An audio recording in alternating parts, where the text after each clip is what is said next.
Hello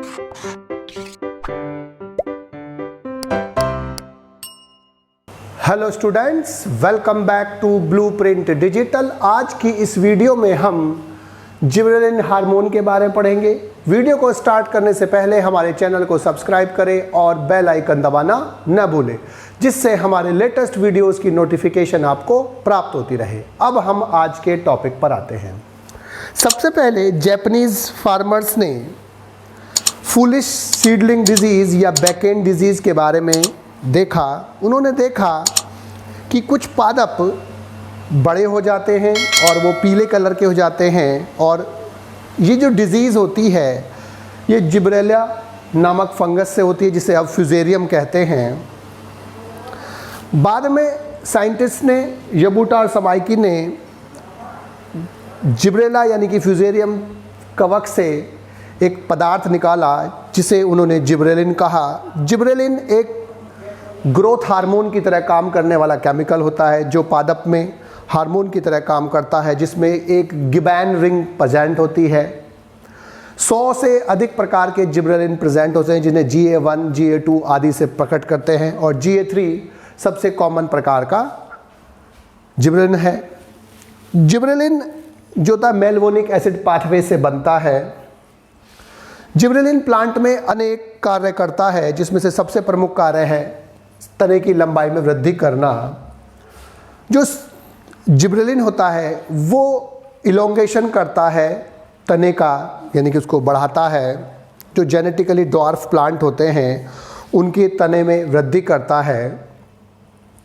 और जो rosette habit show करने वाले पादप होते हैं, जिनमें पत्तियां पास पास होती हैं, इंटरनोड छोटे होते हैं, तो उनमें रोसेट हैबिट शो करते हैं। और रोसेट हैबिट शो करने वाले पादप जैसे बीट है यानी कि चुकंदर आदि, उनमें जिब्रेलिन के प्रभाव से रोसेट हैबिट समाप्त हो जाती है, और इस समाप्त होने को बोल्टिंग कहते हैं।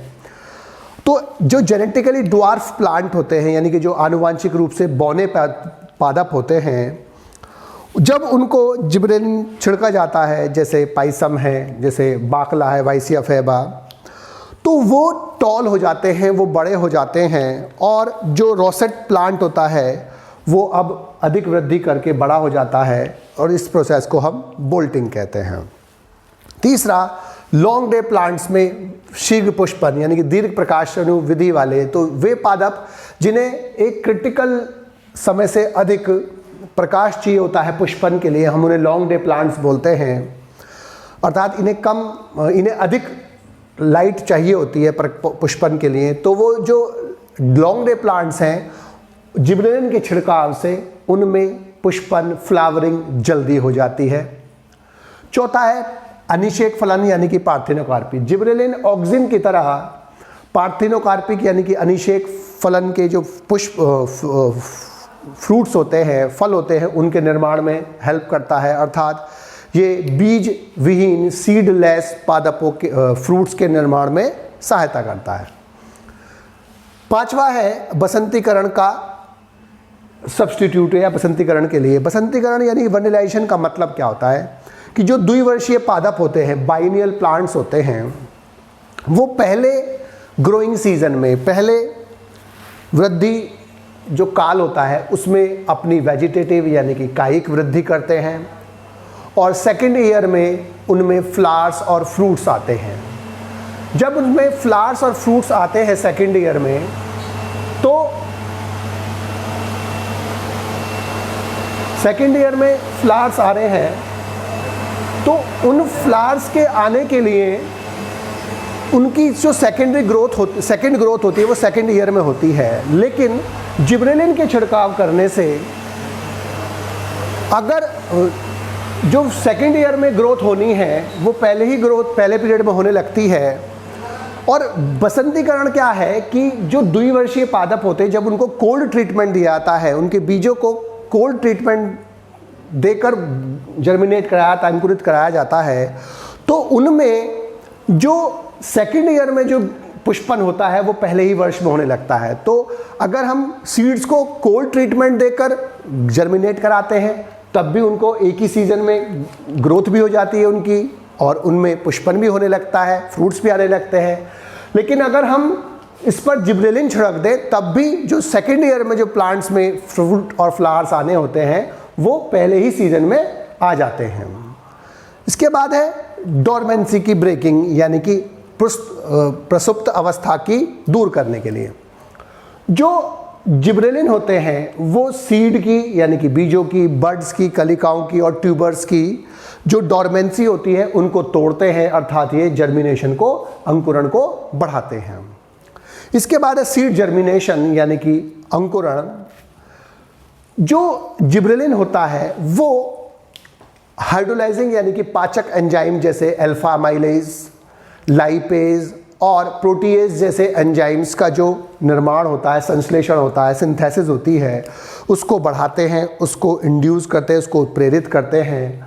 अर्थात जो सीड जर्मिनेशन यानी कि अंकुरण में जो यूज होने वाले एंजाइम्स हैं उनको बनाने में जिब्रेलिन हेल्प करता है, अतः ये सीड जर्मिनेशन में हेल्प करते हैं। इसके बाद है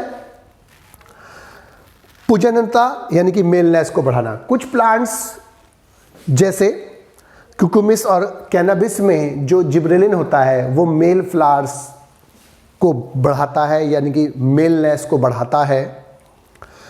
इसके बाद किण्वन फर्मेंटेशन में, जो फर्मेंटेशन में अगर जिब्रेलिन का यूज़ किया जाता है तो वो ईस्ट की जो सेल्स होती है उनकी मोर ग्रोथ करता है, अधिक ग्रोथ करता है, जिससे फर्मेंटेशन अधिक होता है। इसके बाद गन्ने के पौधे की लंबाई में बढ़ोतरी करना। जिब्रेलिन शुगर केन यानी कि जो गन्ना होता है उसकी जो तना होता है उसकी लंबाई में वृद्धि करता है, जबकि ऑक्सिन जो होता है उसमें शुगर जो होती है, उसमें जो शुगर का कंटेंट होता है, शुगर की जो मात्रा है वो बढ़ाता है, लेकिन जिब्रेलिन उसकी लंबाई को बढ़ाता है। इसके बाद जो जिब्रेलिन होता है वो फ्रूट और फ्लावर एनलार्जर के रूप में काम करता है, अर्थात वो ग्रेप फ्रूट्स में यानी कि जो अंगूर होते हैं और जो बंच होता है उसको साइज को बढ़ाता है। और पोमेलिन जो होता है एक मिक्सचर होता है GA का, जो GA3 और GA7 के साथ साइटोकाइनिन को जब जोड़ दिया जाता है तब से पोमेलाइन बोलते हैं, और ये एप्पल को साइज जो होता है उसको बढ़ा देता है। जो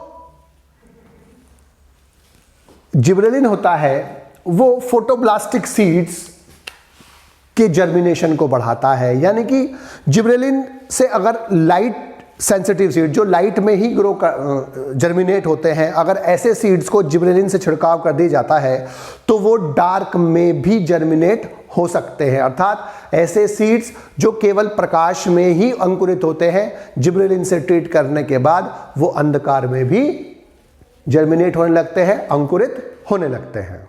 बच्चों, आज के इस वीडियो में बस हम इतना ही पढ़ेंगे। हमारे इस वीडियो को आप लाइक करें और अपने दोस्तों के साथ शेयर करें।